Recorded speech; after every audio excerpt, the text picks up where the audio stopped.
بسم اللہ الرحمن الرحیم۔ السلام علیکم عزیز طلباء طالبات، کیسے ہیں آپ سب؟ امید ہے خیریت سے ہوں گے۔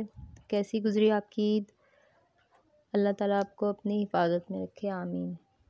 میں ہوں آپ کی اسلامیت کی ٹیچر، اور آج کا ہمارا عنوان ہے استاد کا احترام۔ بچوں، آپ کو پتہ ہے علم سکھانے والے کو کیا کہا جاتا ہے؟ جی، استاد، یعنی جو ہمیں علم سکھاتا ہے اسے استاد کہتے ہیں۔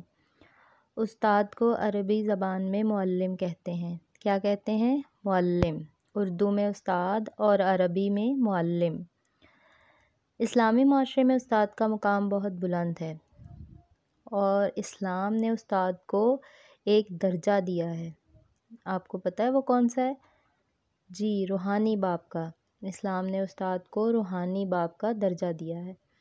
جس طرح باپ بچے کی پرورش کرتا ہے اور اس کی جسمانی ضروریات کا خیال رکھتا ہے، اسی طرح استاد بچے کو پڑھنا لکھنا سکھاتا ہے، اس کی اچھی تربیت کرتا ہے۔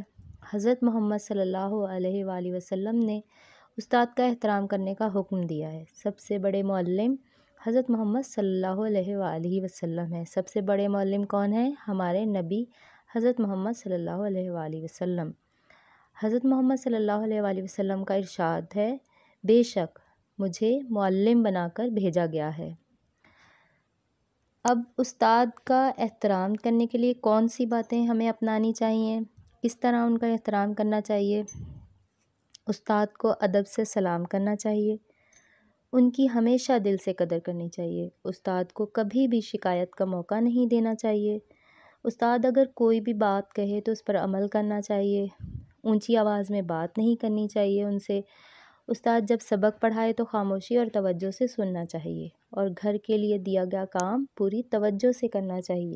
ہمیں چاہیے کہ ہم اپنے استاد کا ادب و احترام کریں، ان کی بتائی ہوئی باتوں پر عمل کریں، اور ان کے دیے ہوئے کام کو باقاعدگی سے مکمل کریں، اور انہیں کبھی تنگ نہ کریں۔ بچوں، امید ہے آج کی ویڈیو آپ کو سمجھ آ گئی ہوگی۔ آپ نے ویڈیو کو توجہ سے سننا ہے، تاکہ ورک شیٹ کے ذریعے کیے گئے سوالات کے جوابات آپ آسانی سے یاد کر سکیں۔ اپنا بہت سا خیال رکھیے گا۔ اللہ حافظ۔